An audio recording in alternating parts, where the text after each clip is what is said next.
Now let's dive deep into this big LGBTQ story for today. I'm Faye Watt, and let's queer up the USA view.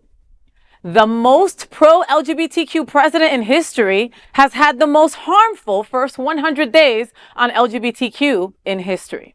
There was a time not long ago when it felt like the arc of history might finally be bending towards justice for LGBTQ Americans. But in just 100 days, that arc has taken a terrifying plunge, marking the most devastating first 100 days for queer rights in presidential history.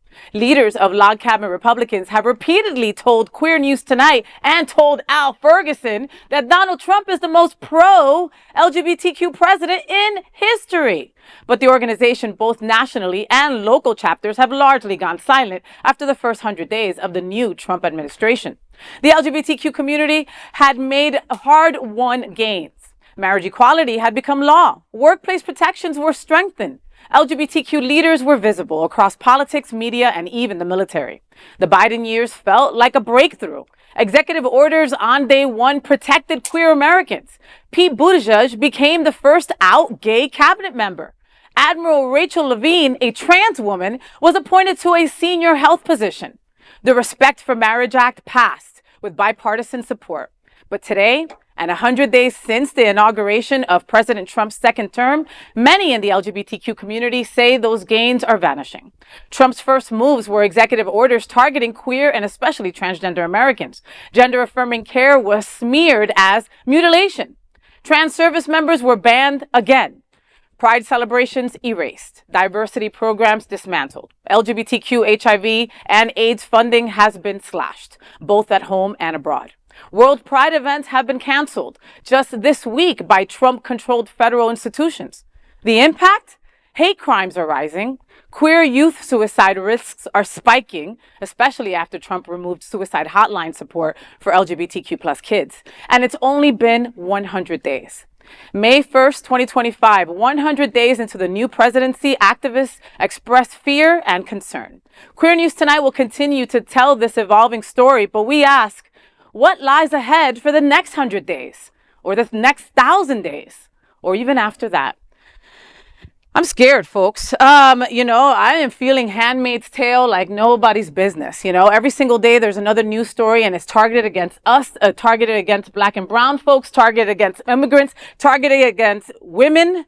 It's hard to be anything that is not a white cisgendered man these days, it's scary. I was speaking to, the folks over at SunServe over the weekend, and they said that they have received more calls in the last 4 months than they have in the last 3 years when it comes to queer youth needing help, when it comes to mental health crises being helped. It's crazy. The other day, and every day he's announcing something, right? The other day when I was on vacation, I saw that President Trump was offering people $5,000 to have children, right? My God. Yeah, I saw that. $5,000. That doesn't even get you out of the hospital. $5,000, right? You don't make it easy to be a woman, but you also want women to have more children in this freaking country. They told us what they were going to do. They gave us Project 2025, and here we are living it out day by day, 100 days in, and it seems to just only be getting worse, unfortunately. A roadmap that nobody believed. That these people would tell us to our face, Al, this is not going to happen. Why are you guys overreacting? They're not coming for you. It was written in black and white, and they've gone line for line in the last 100 days. That's right. I'm curious to everybody at the table. There's no real, forgive me if making this assumption, none of us are really the hardcore LGBT activists that are in the fights. We're not the Equality Floridas, we're not SAVE, we're not National Task Force, we're not HRC. From your seats and what we've watched in the first 100 days, how do you, just as average LGBT, I know none of you are average, but as average LGBT voices representing different things in the community, what is it that you think you want to do next? You're watching the greatest attacks you've ever seen in your life. Ever. We've never seen anything like the last 100 days. Do we go into a rabbit hole? Where does this propel us? I really want to sit I can't believe I'm saying this, the on the fencers, the ones who are not fully convinced that Trump is ruining our country, the ones who voted for him and later regretted it, but like don't really regret it. I want those people to sit down and really say out loud what their perspective is so that we can come to an understanding.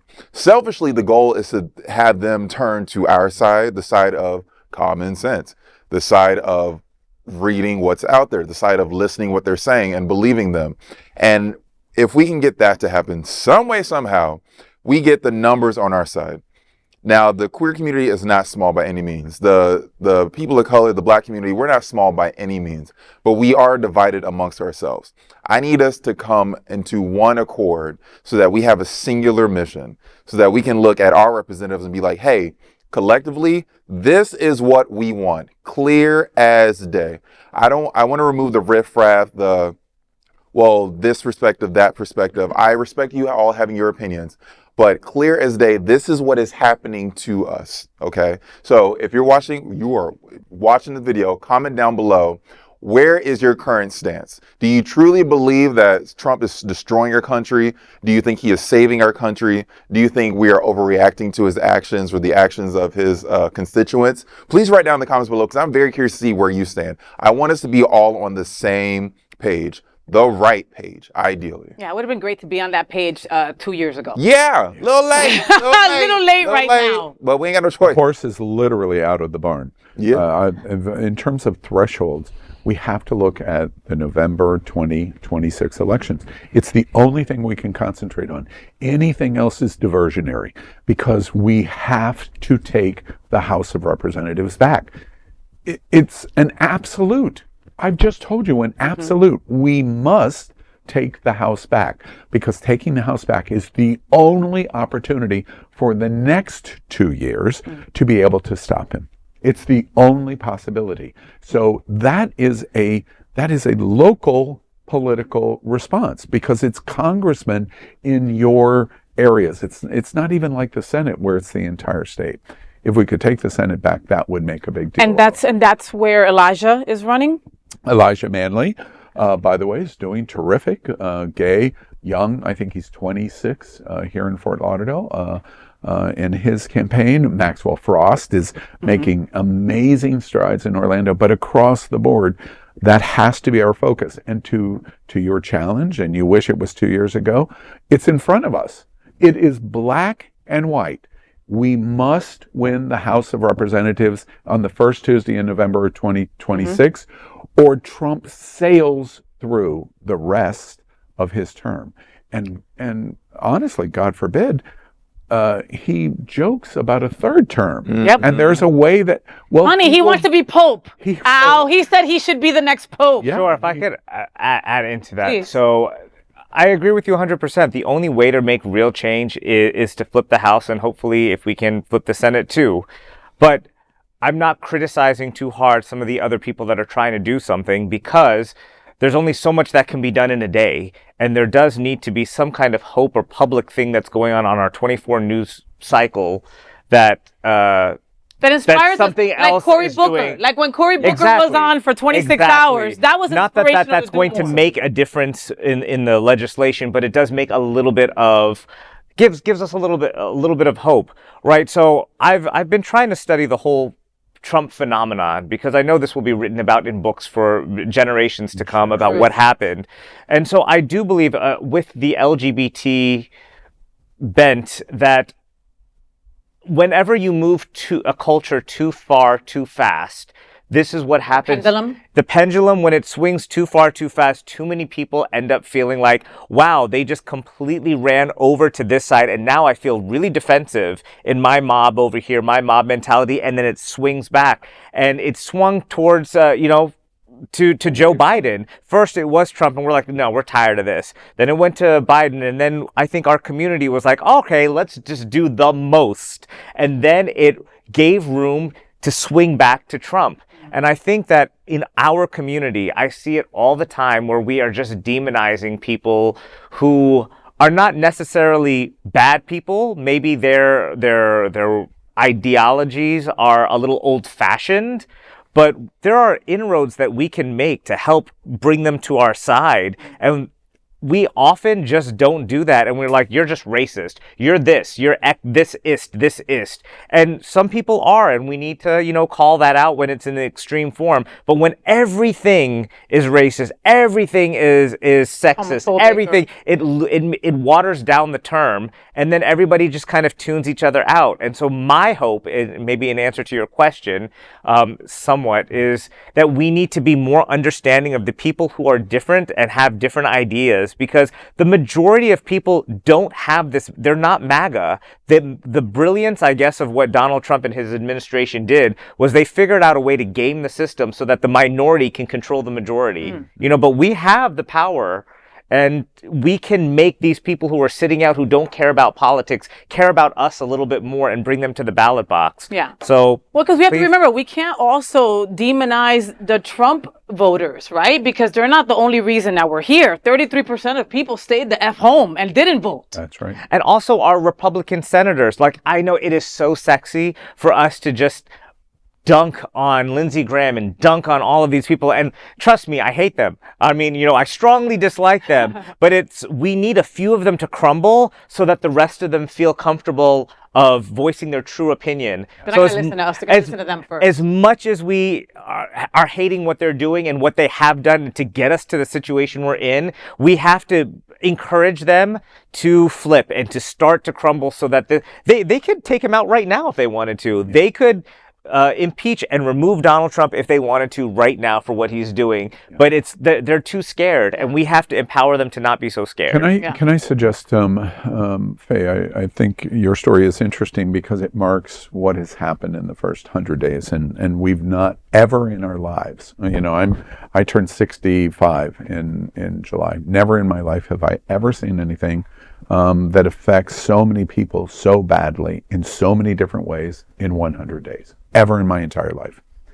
One ray of hope that I would point out is one of the greatest, and I just take a moment to congratulate one of the greatest voices that we have listened to in the last 100 years has been somebody from our community. And I just publicly am so grateful to Rachel Maddow.